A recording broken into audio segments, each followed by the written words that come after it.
Hey guys, it's Jessie here from Tonkadale, and it's wreath decorating season. We have so many beautiful wreaths all ready to go, but I wanted to show you quickly how to assemble a wreath on your own at home with a few simple supplies, tools, and techniques. Let's head inside.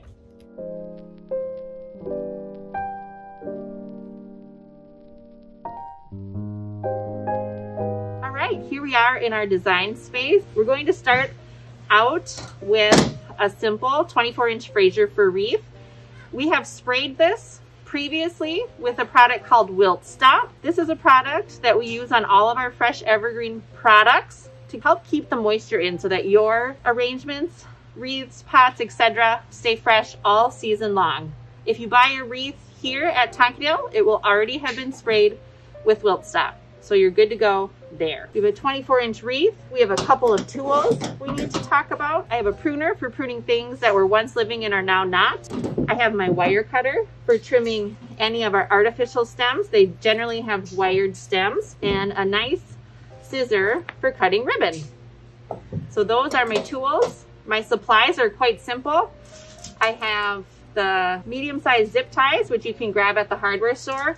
The basic idea when decorating a wreath is to create the story you want to tell and then group items together in clumps. So you will create clumps that you can attach all through the wreath, which will give it a very fluid and full look. What I have here is this baby eucalyptus.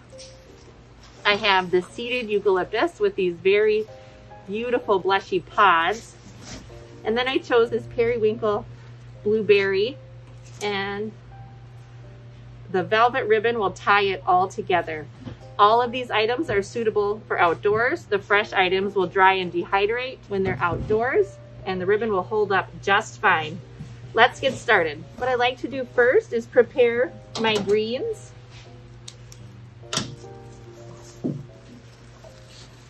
And this baby eucalyptus, while it is so gorgeous, it's a little wild, but I think it's gonna be really gorgeous going all the way around the wreath.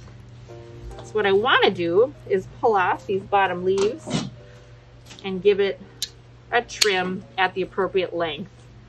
So I'm gonna go through and process this whole bundle first, and then we'll start creating our clumps.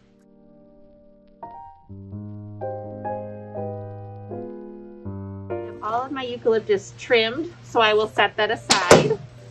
Now I'm going to go through and take a look at the seeded eucalyptus. I like to start with the big hunky branches first, so I can trim there, there.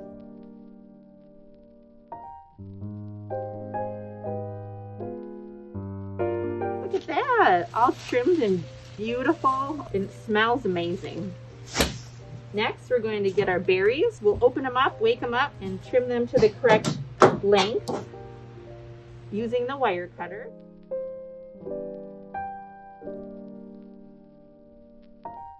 Berries, seeded eucalyptus, baby eucalyptus, all ready to go. So we're going to take a look at the way that the greens flow on the wreath. We're gonna go with the grain.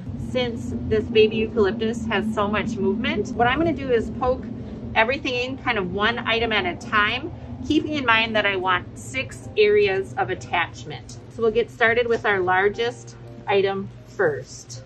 And this is gonna be really wild and cool, so we don't have to be too worried about where it ends up. So if I divide my wreath into sections, we're going to leave a little bit of space for the bow. So I need 1, 2, 3, 4, 5, 6 clumps.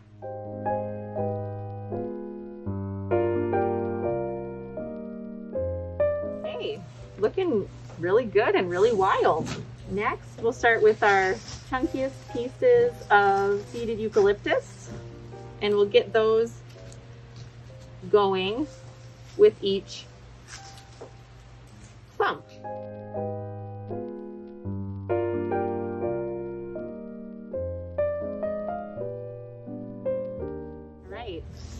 Last, we'll tuck in our berries. Remember, we have 6 berries and 6 clumps.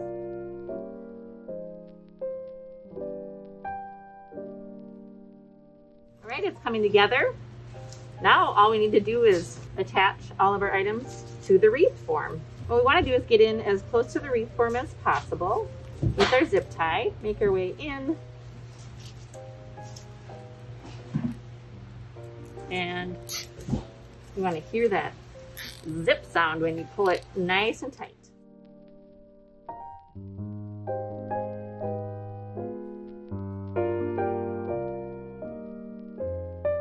Let's give everything a jiggle and see if it's attached. I think everybody's nice and secure. Now we have a bit of a blank spot here for the wreath, and you can decide where if you want your bow to be on top.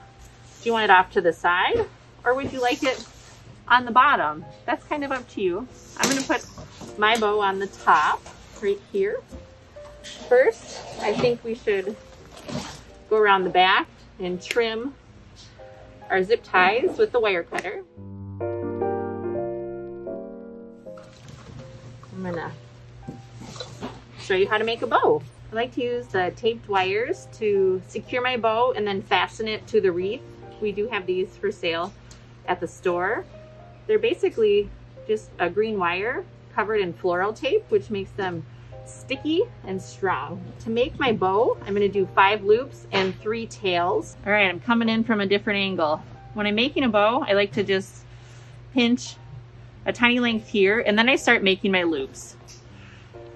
So I'll do a loop going up, a loop going down, and you can vary the sizes of your loops to create volume. There's a smaller loop, another one,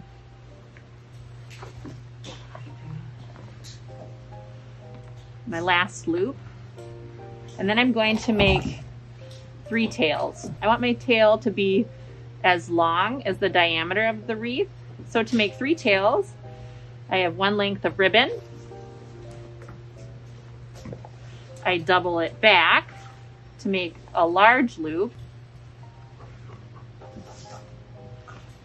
And then my final length is my 3rd tail. So we have 1, 2, 3 tails. I can cut here.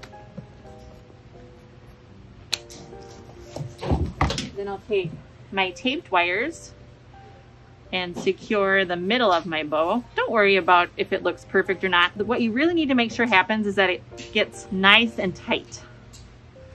So if I can get this wire really tight behind the bow, because the ribbon is wired, it poofs up really nicely. Then I'll cut here, and we have a bow with 3 tails ready to be attached to the wreath. So let's get that done. Okay, we decided this is the top of the wreath, and see, I have my taped wire. I can go right around, and what I'm gonna do is fasten it in the back. Nice and tight again, you guys.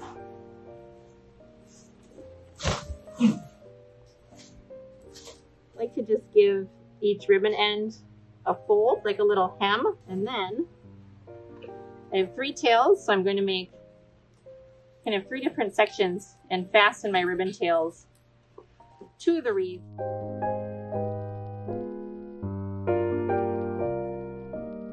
I'll just go around each section of ribbon with a piece of taped wire so it stays in place.